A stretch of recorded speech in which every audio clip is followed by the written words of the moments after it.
What's up, hip hop world? This is Wayne, coming to you live on this Sunday afternoon. Well, going into Sunday afternoon, April 11th, 2021. Um, this is actually going to be my first video.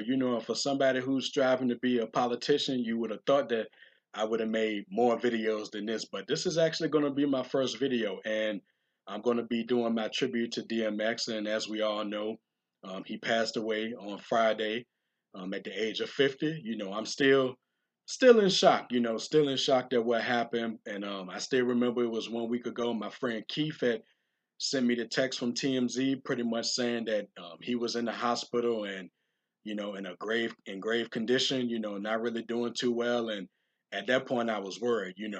And also from that moment on, I pretty much been listening to him all week. I wasn't listening to anything else. So when I got that that notification on Friday that he passed away, I was like, man, that kind of hit me hard, and I'm not being hyperbolic, but that kind of hit me the same way that Pac and Biggie's deaths did, because DMX, man, I've been a fan of this guy for almost 20 some years, man, and I'm about to talk about that and a few other things in this particular video, so this is going to be my tribute to him, and his legacy. I have all of his albums except one. I talked about all of the albums on my blog, which I'm going to refer to off and on during this video. So I'm gonna have fun doing this, and I hope you all have fun watching this too. And pardon me, I still don't like the way that I sound recorded, and being that I'm gonna have a political career, I need to get over that at some point. But who knows? Maybe you all listening to this and or watching this, maybe it tell me different, probably tell me, Wayne, that's how you sound, man. But some people, they have ways about how they sound and some people don't. But that's another story. But getting back to DMX, man, like I said, I've been listening to this man for 20 some years. And when I think of him, the words that come to mind are aggressive, introspective, energetic, charismatic. I mean, he had it all. When he got on the mic, you knew it was him. You couldn't mistake that voice for anyone else. So without further delay, I'm going to start with going into my archives here, one of my CD books, the 1990s, of course. Remember this right here? Mike Geronimo, The Natural. And this is where I think and let me back up. I didn't come into this, with anything planned. I was just gonna come from the heart, Of course I got a lot of memories with DMX. Got a lot of memories. So I didn't want to come into it planning anything. I just decided to come from the heart, and do it that way, no plans or anything like that. So again, continuing on, Mike Geronimo, The Natural. Show it to you one more time. That's where I think DMX pretty much got the ball rolling as far as his career. And I know most of us have heard Born Loser, which came out in '92. I still haven't checked it out. And then he had a song called Spellbound, which is the song that sparked the beef with him and K Solo, which I'm not going to get into that. But it was this song on this Mike Geronimo album called Time to Build. And check this out. I still think about this every time I listen to this song, that on a song with DMX, Jay Z, and Ja Rule, Mike Geronimo was the star. I mean, can you believe that? I know it was 95. 95 still remains my favorite year in hip hop history, but, just think about that for a minute. Mike Geronimo is on a song with three guys that would become much bigger stars than him, and that's no slight to Mike Geronimo. I still listen to this album, but just think about that. Think about how interesting that is that Mike Geronimo is the star on a song with Ja Rule, DMX, and Jay Z. You know, and again, you know, Ja Rule had a dope verse, DMX had a dope verse, Jay Z had a dope verse, and also, if you could believe this, at the time in '95 when this dropped, nobody really knew who DMX was, nobody knew who Ja Rule was, and quite frankly, nobody knew who Jay Z was. You know, who Jay Z was like that. Or should I say, nobody knew who Jay Z was at that point. And those things would change as we get to the next upcoming years. But yeah, this time to build, this is where it started, right here for DMX, as far as I'm concerned. Yep. Continuing to go into the archives, then we go to 1997. Yep. Remember this? Mace Harlem World, right here, 1997. DMX was on two songs on this particular album, and of course, I remember him. The first one, "Take What's Yours." I mean, I cannot forget that hook. Niggas want to shout, I'ma make noise. Niggas run their mouth, I'ma break jaws. Mace is coming out, we gonna take yours. Harlem World Uptown, baby, we make noise. I mean, wow, man. I mean, just the hook alone, just dope stuff. And then, of course, who could forget the collaboration 24 Hours to Live? Mace, Locks, Black Rob, and DMX. Dope, dope song. And it was that particular verse right there that stole the show. Everybody had dope verses, but X closed it, you know, closed it in typical X fashion, you know. And speaking of this song, I think it was either that song or 4321, the Eric Summer produced classic with LL Cool J, Redman, Method Man, and Cannabis. It's between those two songs as to when I first heard DMX. I can't recall which one I heard first. You know, it was either one of them, but no matter which one I heard first, it's like when I heard those, it's like, and when everybody else heard them, it's like, you knew this guy was going to be something special. It's like it was something in his voice and the way that he carried himself on the mic, and it's like, you knew he was going to be something special. And as we get into '98, that'll certainly be the case. So going right back into the archives again. And before I go to the next album, I just want to say going into 1998, when we talk about people having a buzz, remember the Locks, they had a buzz too at that time. They was heavy on the mixtape scene, for almost like a year and a half to 2 years before Money, Power, and Respect dropped. And then of course that buzz was shift on to DMX as 1998 came. And speaking of Money, Power, and Respect, that's the next album, you know. And a lot of people still to this day don't really care about this album too much, but I still listen to it. A lot of memories from '98. I remember buying it from Target. I want to say March or April of '98. It was 13.99, but okay. But yeah, this album right here, Money, Power, and Respect, The Locks, dope stuff. Kind of underrated in my view. And of course, everybody remembers the title track with Lil Kim on the hook, and DMX had that tight closing verse. Y'all niggas know my skills. I mean, and even my mom liked that song. And to this day, I don't know if it was the music that she liked or if she just liked DMX verse or both, but she liked it. And trust me, I got a lot to say about my mom in this post because she liked DMX too. She was a fan. But getting back to this song right here, dope song. And it was at this point when I decided to, put him on the list as one of my favorite rappers. And not too many people may know this, but, you know, of course, at that time, Nas was my, still in my number one slot. But number two for me was Puff Daddy. Number three was Mace, and number four was DMX. And I remember after I heard Money, Power, and Respect a few times, I was like, yeah, he one of my favorite rappers. That's the kind of impact that he had on me at the time, and still a dope song. Dope song. And speaking of '98 and the Locks, when you all get a chance, if you haven't heard a freestyle that him and the Locks did over the "Get at Me Dog" instrumental, make sure y'all check that out, or at least revisit it if you haven't done so. I mean, not only could that have been an actual song, but that was a highly dope freestyle. And speaking of freestyles, that leads me to another thing. I remember my cousin Andre I think it was him that had a mixtape, and it was a real extended freestyle with DMX, Cannabis, and Noriega. And all of them was flowing to different beats. And I just remember I was blown away by Cannabis, and I was blown away by DMX and Noriega, who was also hot in '98. He held his own, but DMX as well as Cannabis, they commanded that mic, man. You couldn't take nothing away from them cats. You know. And going right back to the archives a bit,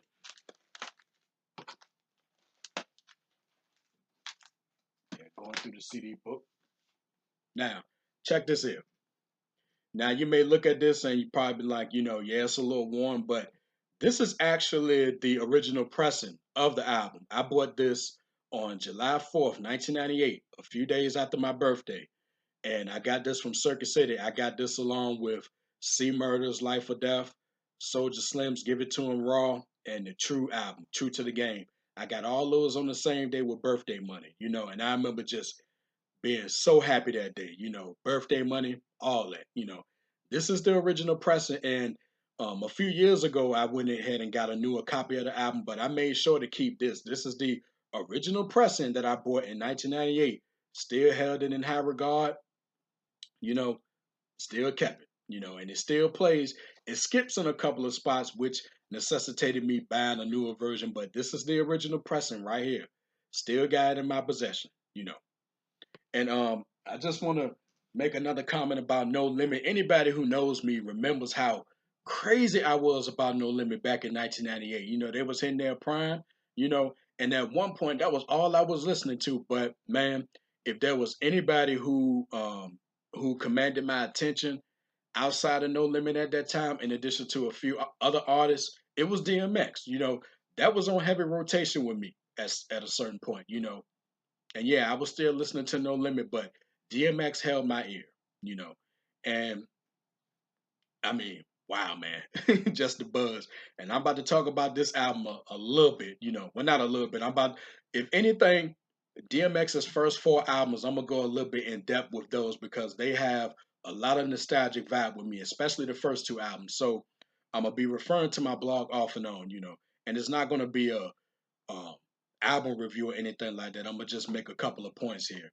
And again, I said on the blog, just like I said earlier, I was like, when 1997 arrived, with each guest appearance, he got better, aggressively refined, and the buzz surrounding him grew stronger heading into 1998, especially when you reflect back on classics such as the Lox's Money, Power, and Respect and LL's 4321. You can see why the buzz surrounding him was strong, and he already had an impressive track record when it came to guest appearances. And I also go on to say that, it's dark and hell is hot. To say that it was hyped well and heavily anticipated would be an understatement. And that's true. Heavily hyped, anticipated. It was one of the most anticipated albums in 1998 as far as I'm concerned. And you don't really see anticipation levels on albums like that these days, especially with the internet and all that stuff and just hip hop being so different at this point, and still continuing to change. You don't see anticipation levels like that no more. And just getting into the album, which dropped on May 12th, 1998. Remember the Tuesday release dates? The intro, I said, this has always been one of the dopest intros I've ever heard, and it was simply a great way to begin such an anticipated album. Enough said. And it was. I remember my longtime friend Sean, he was with a group of homeboys or whatever, and they was listening to the album, and when X was like, when you fucking with me, you fucking with boom, uh-oh. And I remember Sean went crazy. Sean was like, oh shit, man, it's like, that intro, 1, 2, 1, man, such a dope intro. And then of course, Rough Riders Anthem. I said I still remember myself and others going absolutely crazy when we first heard this classic anthem. When I see and or hear the words Rough Riders, this banger immediately comes to mind. The album's intro already got things started on a hype note, and it was a nice move to have this follow it. Who could forget that hook, and that beat, stop, drop, shut them down, open up shop. Oh no, that's how Rough Riders roll. You can't forget that. Classic stuff. And then, you know, um, the next song, "Fucking with D." Say you hear my shit all in the streets. I'm kind of hot right now. That's another understatement right there. Understatement of the year. And that song it was a little short, but still pretty good. I don't give a fuck about y'all niggas, cause I ain't killing none. I mean, dope stuff. Then look through my eyes. This is like a glimpse of him, with his introspective side and all that good stuff. You know, I mean, just good stuff. You um, man, I'm just going through my blog right now, just looking at some of the comments I made about the album. Like I said, there's not going to be It's not gonna be an album review per se. It's just talking about a few songs here and there, you know, and look through my eyes, see what I see, do what I do, be as I be. Walk through my shoes, hurt your feet, cause you know why I do dirt in the street. Yes, I mean, man, great stuff, great stuff. And of course, get at me, dog. I mean, let me read what I said. I said, first and foremost, this was and still is a classic banger and a great choice as the album's first single.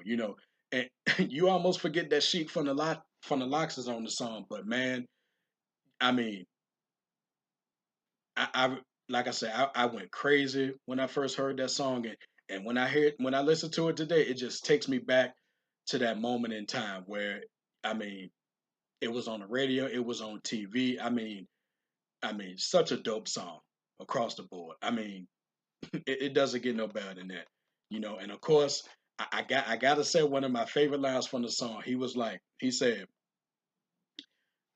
"What's the line? What's the line?" Um, um,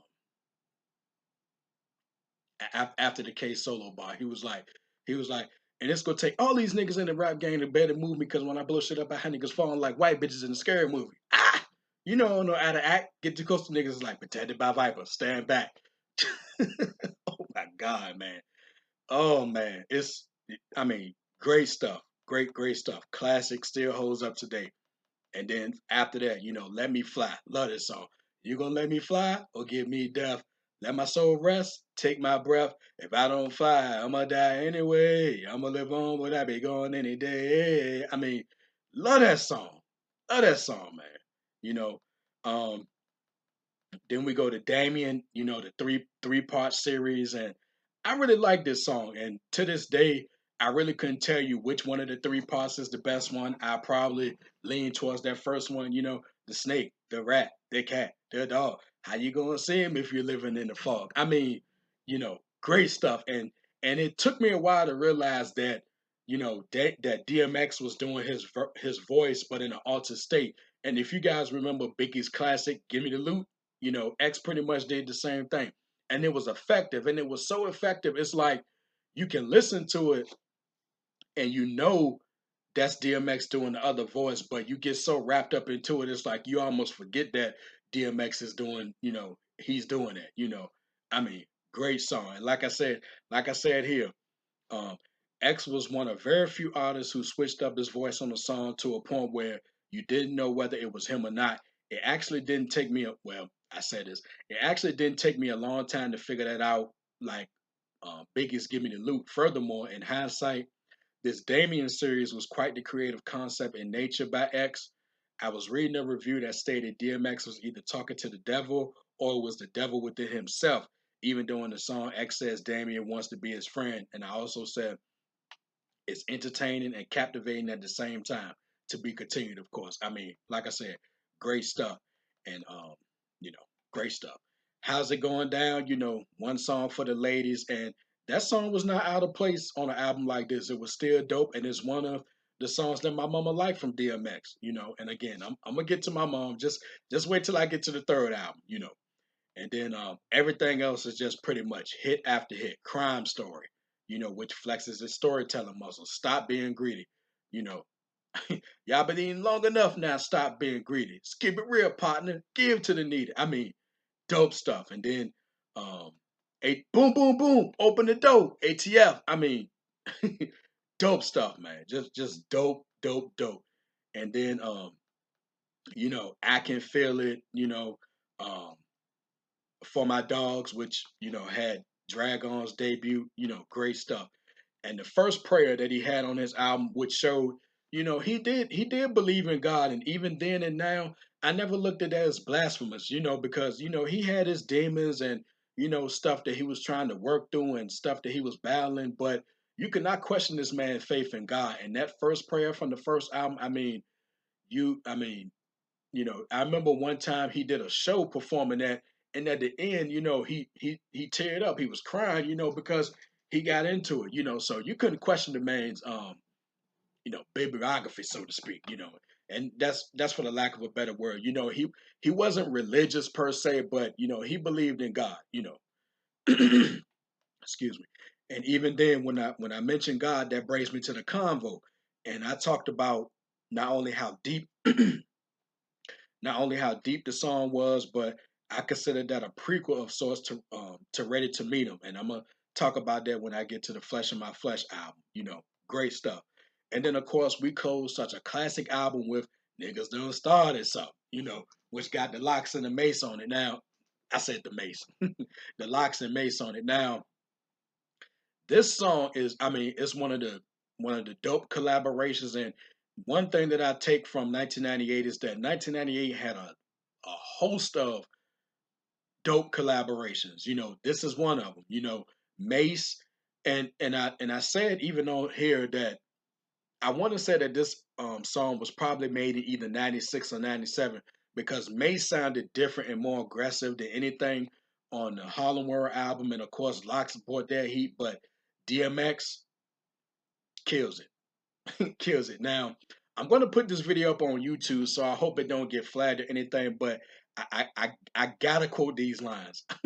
I gotta quote these lines because I still say that this is probably his best verse. But I mean, X, he just kill it. He come on the set. He come on the set. Don't come at me with no bullshit. Use caution, cause when I wet shit, I dead shit like a Porsches for bigger portions. Oh my man. Then mid verse towards the end, he says, I hit the fucking streets because like I said before, ain't nothing going down until I eat. Motherfuckers think it's all about impressing bitches and stressing bitches while I'm testing bitches, gang, addressing bitches and caressing bitches. I mean, he kill it, man. Man, oh my God. He kills it. Kills that verse. Hopefully I don't get flagged for quoting those lines, but I mean, and I think those songs are even uploaded on YouTube, so I should be fine. But man, that album still bumping to this day, classic. And now when I think about it, I'm not sure if I said this before, but now when I think about it, that is Dark and Hell is Hot album. That's my pick for the best album of 1998. Now I know it had competition. Even his second album, which I want to get to, it dropped that year. Jay-Z dropped Hard Knock Life. Outkast dropped the Criminal. You had the last A Tribe Called Quest album before. You know, they will come back again later down the road and drop another one. And then you had Big Pun, rest in peace, his Capital Punishment album. But as far as I'm concerned, it's Dark and Hell is Hot was the best album of 1998. You know, and I said this also. I said, note to note to aspiring artists. When you have a strong buzz, complete with a respectable track record of guest appearances and freestyles, and a hit single blazing radio and TV, this is how you make a debut album. DMX fired on every cylinder you could possibly imagine with this five-star album, his best ever. This album exceeded every expectation I had when I first bought it, and years later, it still holds up today and has aged well. Dated? I don't think so. Also, and I mentioned this earlier, X came at a time when a more aggressive vibe and sound was needed in hip hop, and he filled that void so well it's not even funny. I also recall an issue of The Source in December of 1998 that had a picture of this album cover, and at the bottom it said, "The streets have spoken, platinum."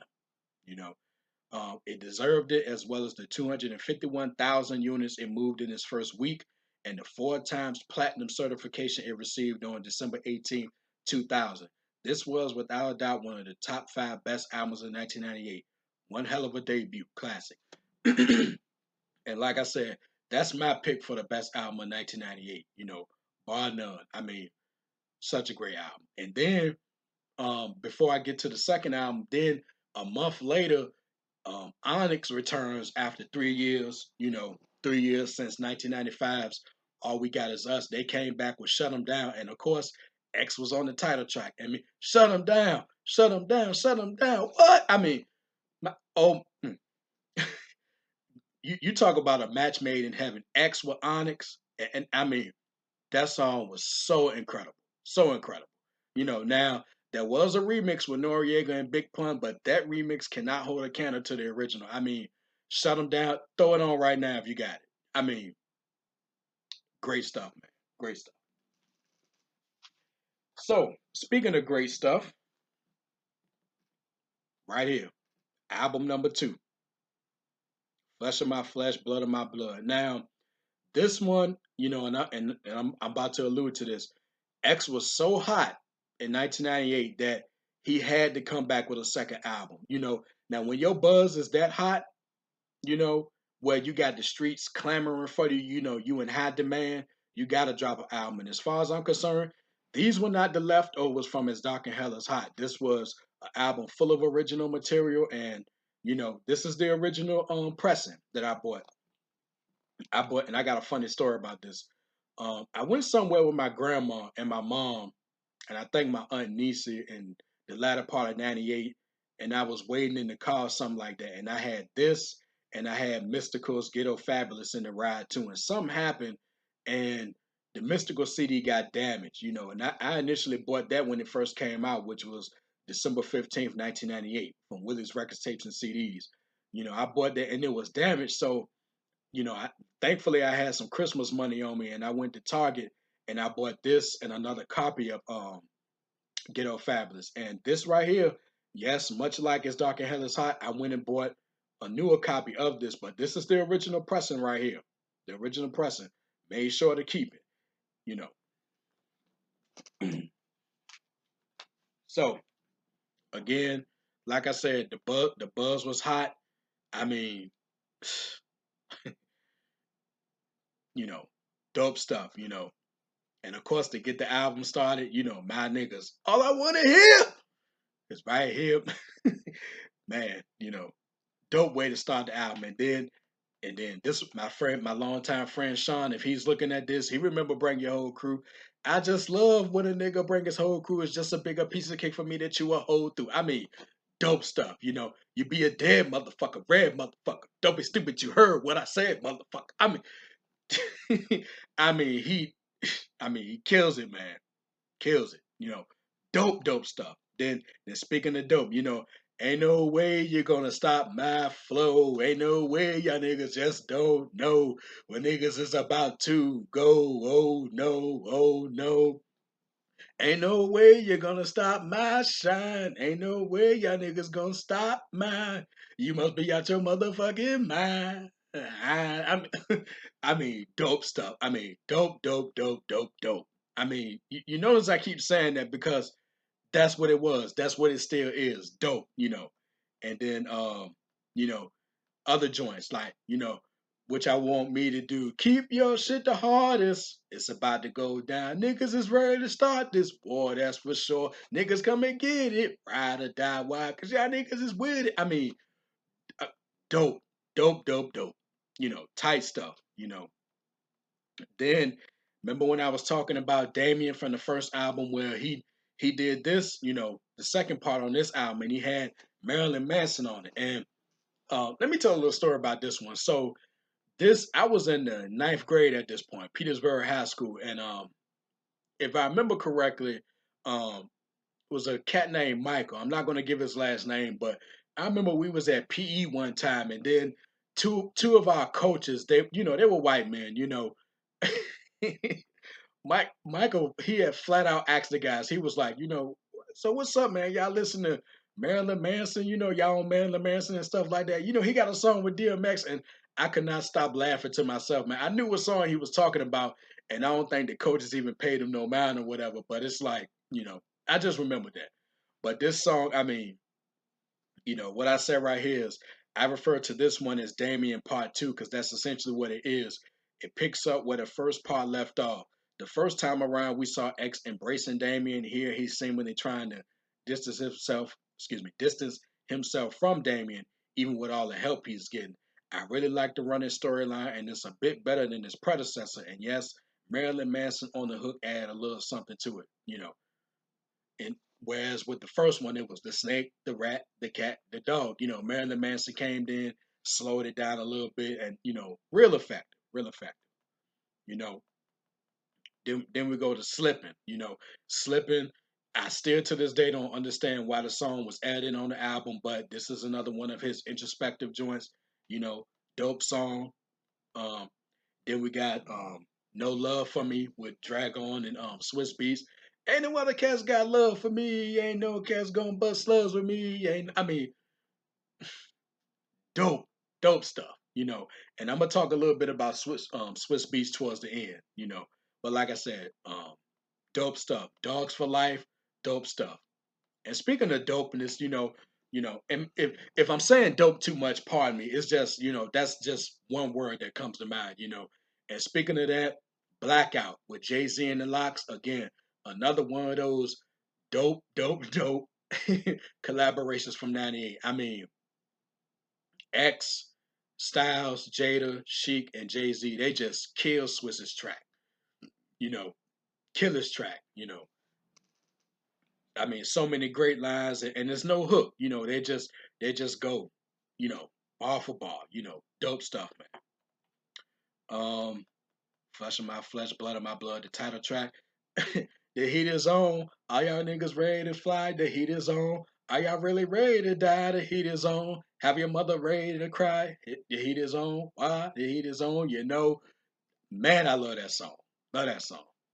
And speaking of loving the song, that brings us to the ending. Ready to meet him. This song right here, I mean, well, let me just read what I said. I said, after the second prayer installment, another moving one too, we head right into this excellent song to close the album. Now, remember when I said during the It's Dark and Hell is Hot review that things would come full circle on here after the convo, from the blog. At the end of that song, X shouts, "It was you that opened my eyes so I can see. It was you that shined your light on me." Closing that convo, then he basically confirms he's ready to meet him. Again, I don't consider this blasphemous at all. As you listen to it closely, X is not talking to God as we know him, but rather he's talking to God as his God, if you understand where I'm coming from. You get the impression he's confessing his sins, but in the end, he is aware of the things he's done, learning valuable lessons in the process. You'll also notice that he doesn't utter one cuss word throughout the song, which makes it that much more powerful overall. And like I said, great song. Ready to meet him because where I'm living ain't right. White hate black, black hate white. It's all back to the same fight. I mean, great song, man. I love that song. You know. Mm. And just a couple of points. This album went 3 times platinum, and again, like I said, his buzz was that strong that he dropped 2 albums in 1 year. And at that point, the only person who dropped 2 albums in 1 year was Tupac under different circumstances. Rest in peace, Pop. You know, but his buzz was so hot, man. You know, and this album, yeah, it was not better than this Dark and Hell is Hot, but let's keep it clear is just as good. It's an equally incredible album. It's not better than his debut, but it's right up there with it. And as far as I'm concerned, it might be overrated. I mean, overrated, yeah, right. It might be underrated, because yeah, it's dope. It sold a lot of units and all that, but it's still kind of underrated. Maybe you all would tell me different. But still a great album. And Swiss Beats at this point, Swiss Beats was starting to get his name out there, but as far as I'm concerned, this was Swiss Beats' best production work, of his career. He's made other dope beats after the fact, but I think this album, Flesh of My Flesh, that had his best production work. He didn't produce the whole album. You still had some joints from PK Killer Tracks, you had some joints from Dame Grease, but this has his best work. And when you add in the Money Cash Holes from the Jay-Z Hard Knock Life album, yeah, 98 was his, I don't want to say he peaked in 98, but his best work is in 98. All right. So then we go to 1999, going through the archives again. I'm going to, okay, 1999. Remember this right here? Ride or Die, Volume 1. Yep. The the two notable songs from that album was, of course, the update on Headbanger, Ride or Die, which had DMX, Eve, the Locks, and Drag On. Dope way to open the album. And of course, X, he had a great verse, but I always remember Sheik's opening. Sheik came in If you're gonna sleep on something, might as well be a bed. If you're gonna crack a nigga, might as well be a head. Cause if you're talking in the locks, you might as well target a box that you gonna sleep in for years, all covered with rocks. I mean, dope stuff, man. Just such a great song. And and speaking of greatness and dopeness, the compilation closes with some X shit, produced by Swiss Beats, you know, tight song, tight to death, you know. Revisit those if you haven't in a while, because they still hold up. And I think if my memory serves me correctly, it was four Rough Riders compilations, but that first one from 1999, that was the best one, hands down. All right. Now, now, album number three, and then there was X. This dropped on December 21st, 1999, and I didn't get it when it came out. Funny story. Not a funny story, but I got this on December 28th, 1999. A week later, that was the day that Jay Z dropped Volume 3, Life and Times of S. Carter. I bought this, I bought that album, I bought a new CD player, and I bought another version of Wu Tang's 36 Chambers. Yeah, yeah. Wayne, you remember everything, don't you? Yeah, So yeah, I bought that, birthday money from Circuit City, and I mean, I miss those days, man. But yeah, and then there was X, album number three, 1999. I remember seeing in the Source magazine at that point that the original title of this album was supposed to have been The Man, the Dog, the God. I remember seeing that, but thankfully he changed it because, and then there was X, it's a much better title. But yeah, this is album number three, you know. And let me go to my blog for this one, and this is where I'm gonna talk about my mom for a little bit, you know.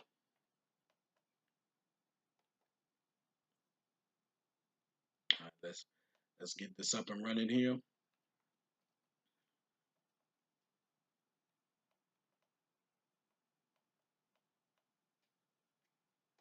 Yeah,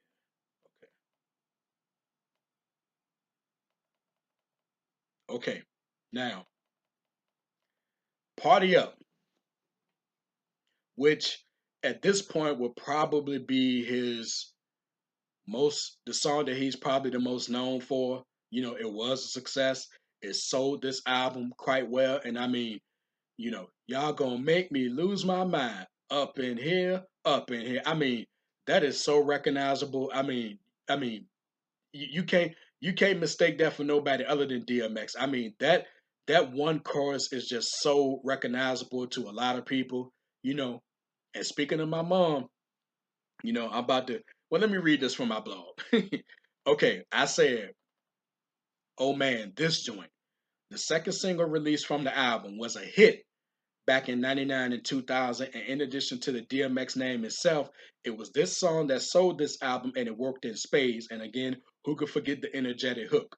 I go on to say that just about everything with this song worked. And I guarantee you, if you throw it on in a party today, you're bound to see a packed dance floor with my mom on it. Speaking of my mom, hey mom, man, she loved this song back then, and she still loves it today. I consider this a classic, and it certainly has aged well. Definitely one of his greatest hits. I mean, you can't. I mean, what more can I say about that? It's one of his most popular songs, one of his most well-known songs, and quite frankly, I think that that one single probably sold more than any other single in his catalog. Such a great song. I mean, such a great song, timeless. Now, before I get to what's my name, I just want to talk a little bit about the song with Cisco, "What These Bitches Want." Um, I remember saying at the time that um, I didn't care about the song too much, and my friend can tell he was like, man, listen to the song first, or something to that effect. And I did listen to it. It's okay, but it's one of those songs that's not for me. And with all due respect, I'm not a Cisco fan. I wasn't a Cisco fan then. I'm not a Cisco fan now. And Cisco, he wasn't for me. He was mainly for the ladies.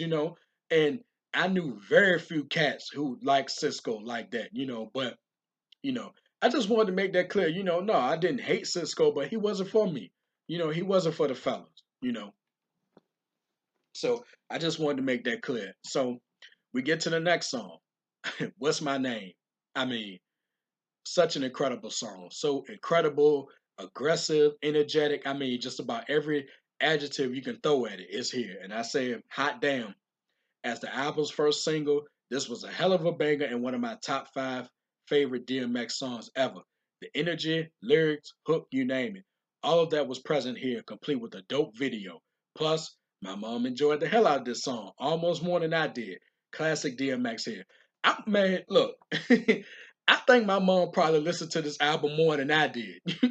I mean, she loved this album. Back then when I still would record tapes for her and put songs on them, she wanted this whole album. And I mean, she would be listening to this. I mean, what's my name and party up. She would drop me all places. I would get in the car. She's playing the professional. She's playing fame. And I'm gonna. I mean, man, memories, man. You know, such memories. Um, yeah, memories. Um, yeah, so just had a moment there, but again, you know, it was a very good album, and I even said in my blog that I initially gave it 3.5 stars, but I took it up to 4 stars. It's a good album, and of course, it's not on the level of the first two albums, but it still got something for everybody. So go back to the archives. Okay, now I gotta pull out the 2000 book. Give me a second.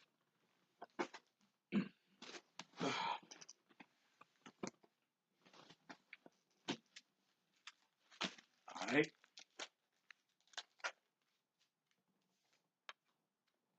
All right, here we go. The Great Depression. I want to say this came out October 2nd, 2001, or October 9th, 2001, off the top of my head. And either Ja Rule's Pain is Love came out the same day, or it came out a week before or a week later. I have to look at that again, but I do remember getting this when it first came out in 2001. I was a senior in high school at this point, and you know, I still remember that. Great Depression. I also remember he was on Rap City in 1999. Well, no, not 1999. He was on Rap City in 2001. Sorry about that. A few months before the album came out, and I remember he was in the basement, and Big Tigger had a picture of where he had the album. He had the first three albums on the table, and Big Tigger was like, "So X, um, when it comes to the new album, Great Depression, which of these albums would be a how would I say it? Which one of these albums would you say is comparable to Great Depression?" And he pointed to "It's Dark and Hell is Hot." And even then, I had to chuckle, and still now I had to chuckle because those albums were like night and day. If anything, he should have pointed to "And Then There Was X," because there was nothing from the Great Depression that could even remotely come close to anything on the first two albums. But I get what he was going for. And with all due respect, um, I don't have too many thoughts to say about this album. It was pretty good, and the nostalgic is there because, like I said, this came out during my senior year. And if anything I remember from this album is "They Don't Know Who We Be." Yeah, I still love that song, even though a couple of my friends at the time used to always bypass the song and just try to, figure out what DMX was talking about. I'm like, just enjoy the song for what it is. Don't try to come at it, in such an analytical way or whatever. But dope song, and of course, bring it. What we right here. Those were the two songs from this album that give it, you know, give it its credibility, so to speak. And of course, he had a he had an update of the Stephanie Mills joint "When I'm Nothing," which she was a guest, which she guested on. Good song. He had the loving tribute to his grandmother with Faith Evans. Let's see. Um, I'm looking at the book now. I Miss You. Yeah, heartfelt tribute to his grandmother, and then of course Damien 3. You know, the series closed with the third installment of Damien, and what I say about that one is, um, this was the third installment in the Damien series and its unofficial end. Damien notably points out that X didn't shout him out on the third album in a funny bit. It all culminates with X coming to the conclusion that while it took him some time, he knows what this guy is all about, and after a year or so, he's out of his life. To which Damien replies, "Psych." Then again, maybe this was the official blow off to the Damien series after all, and it was more fast paced than parts one and two. Yeah, it was. It was the blow off, and it was more fast paced because as we get to the later albums, there was no Damien 4 or 5. So I get that, you know. And also, this album is notable for having members from his Bloodline Records label. He was going to start a label called Bloodline Records, and even though they make appearances on here, you know, nothing really happened with them. You know, it was good that he put some cats on, but they ultimately didn't go anywhere after that, you know. So again, good album, you know, but you can tell even at this point, you know, he was starting to lose a little bit of steam or whatever, you know. And what did I get his album? Um Very good album, not depressing to these ears. And yeah, I took it up from a 3.5 to a 4-star album, you know. Oh yeah, how could I forget You Could Be Blind, which is um I want to say Mashonda's debut, and my friend can tell if he watching this, he was a fool about that song, you know. All right, so before we go to the next album, I just want to make a couple other points. It was also a little bit before and around this time where he was starting to act. You know, I think his debut was Belly. Anybody who knows me know I do not like the movie Belly. Can't stand Belly. You know, the soundtrack was great, but the movie never liked it. Still don't. And I'm not tempted to revisit it. No way, shape, fashion, or form. Don't like Belly. You know. And he went to star in Exit Wounds, which also came out in 2001, alongside Steven Seagal. And of course, I remember Ain't No Sunshine from that particular movie. Another great song in a list of them. You know. And as far as I'm concerned, that one movie, and feel free to correct me if I'm wrong, that one movie probably had his best appearance on screen. I liked him in that movie. And of course, he did other movies after that. I never did get a chance to see Cradle to the Grave with Jet Li. I never did get a chance to see that. And speaking of which, that song, X Gonna Give It to You, incredible. Incredible. You know.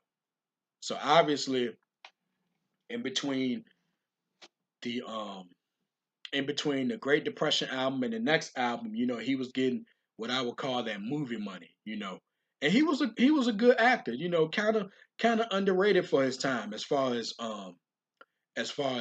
movies go. He was, you know, a little underrated on the screen, but you know, it just goes to show that even if he wasn't going to rap anymore, he could fall back into movies or whatever. So he did a good job on the screen, you know. All right. So give me a second. I'm gonna go to the next album.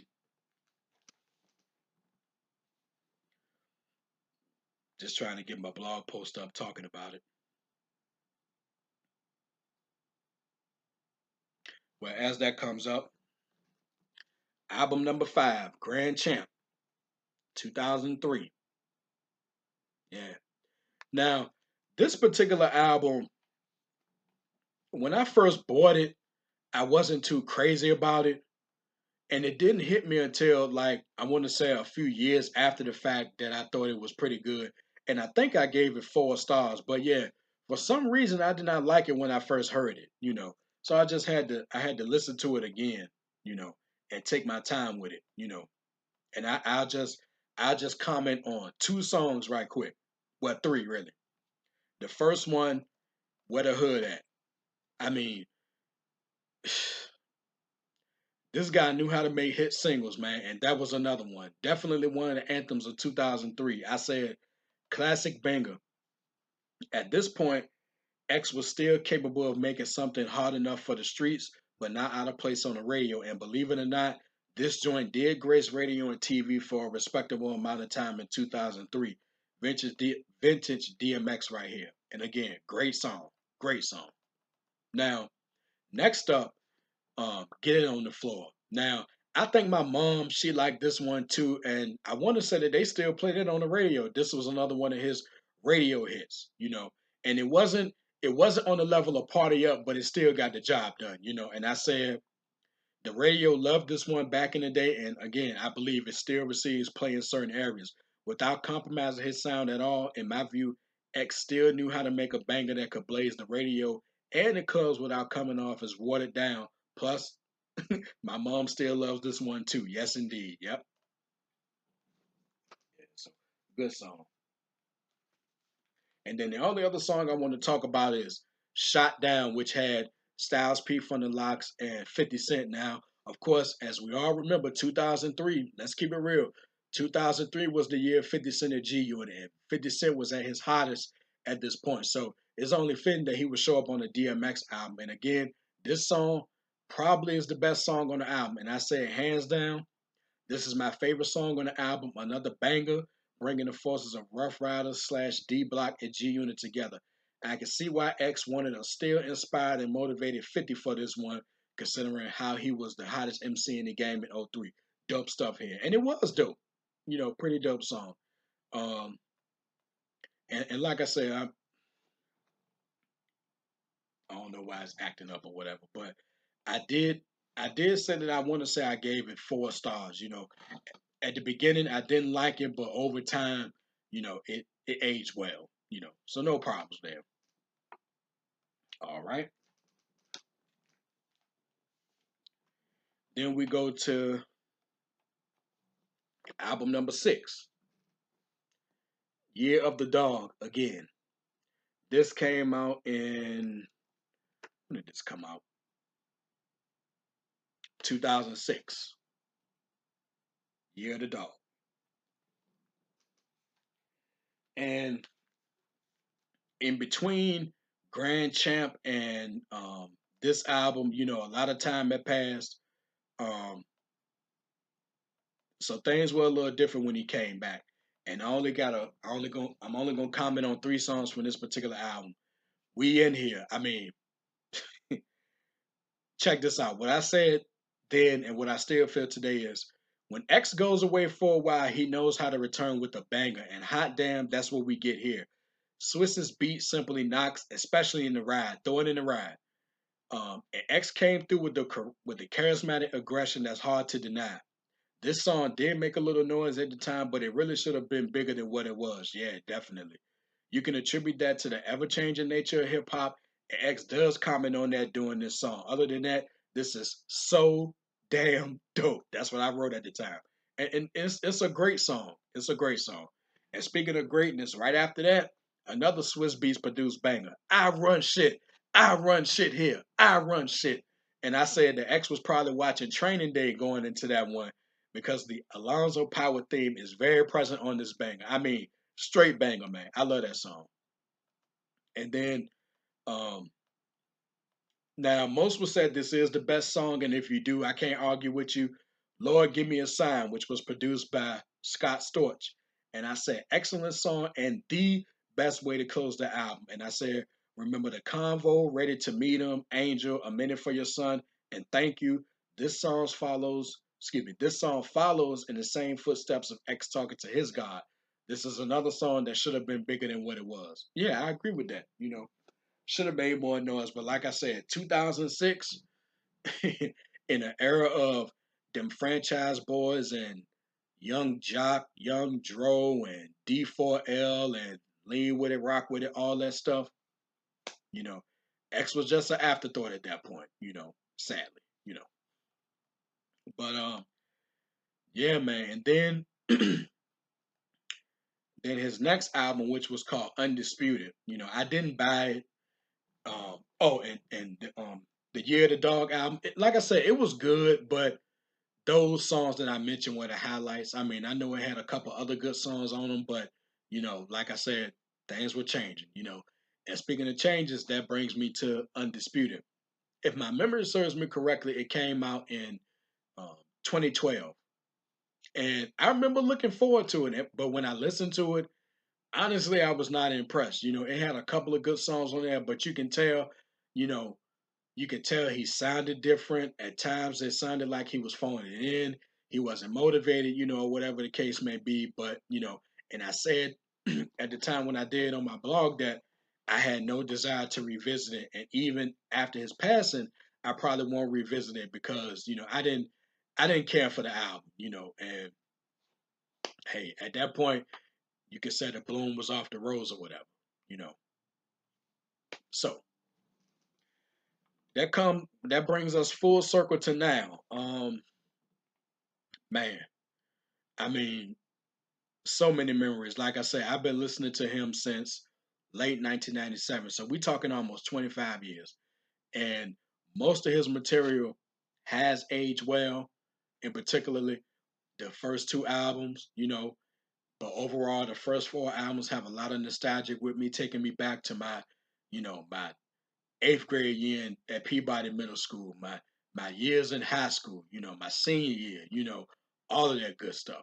It's just, a lot of memories there, and this is definitely not a case of me jumping on the bandwagon. No, as I've been talking about for this past hour, that man, I've been listening to him, and I mean, he made some great music, you know, and his voice, he had that unmistakable voice. You cannot mistake anyone else for him. There's only one DMX. There's always gonna be one DMX, And the last thing that he did, I think, music wise, was Bout Shit with the Locks. And I listened to that the other day, yesterday, as a matter of fact, as I'm recording this. And that was a dope song. I like the video. Check that out if you haven't done so already. Bout Shit, the Locks and DMX. Great song. You can look at him in the video and tell that, he still had the gruff voice, but you could tell he aged a little bit, and you could tell he put on, a little bit, a few pounds or whatever, but he still bought it. And the first thing I thought about after I first heard it, I was like, man, when we gonna get that next album? And yeah.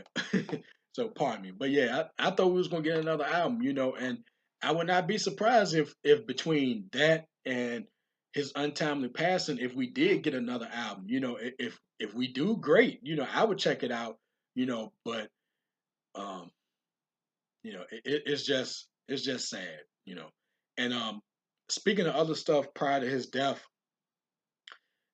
um I never did get a chance to check out his verses with Snoop Dogg. I might go back and look at that because word was that he still had it and he impressed a lot of people with that. So I may check that out.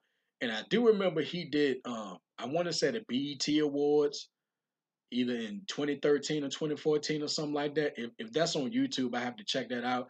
But I remember people saying at the time that he still had it. It's like whenever he goes away for a little bit, he comes back and people's like, yeah, he still got it. And like I said during the video, he could go away for a couple of years, but when he comes back with a banger. And I don't think anybody else did that better than DMX. You know, Case in point, we in here. I mean, from 2003 to 2006, just take a little hiatus and then come back with a banger. So, in closing, I just want to say, you know, DMX, man, we gonna miss you. Unfortunately, we lose another hip hop great, but just know, I know you're gonna be resting in peace, resting in power. You're no longer gonna be in pain anymore. You're no longer gonna have to deal with the demons that you had to deal with. You're gonna be resting in peace. You know, I wish you would have pulled through. And yeah, let me mention this too. I was gonna do this tribute whether he passed away or not. Honestly, I was going to do something for him on this level, whether he passed away or not, you know. And had he pulled through, the content likely would have been different towards the end. But God wants him, so that's what's happening. So, like I said, in addition to welcoming any comments you may have and any feedback, excuse me, to this, I just want to say, DMX, it was a pleasure listening to you. You gave me a lot of memories starting from late 1997 all the way up to present day.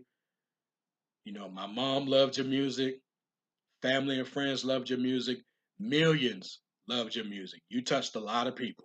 You know, yes, you didn't have a, yes, you had your moments. We all have moments. We're human. But rest assured, when it comes to that music, when it comes to the stage presence, when it comes to the charisma, the aggression, the introspection, and the energy, when it comes to all that, you had it in spades.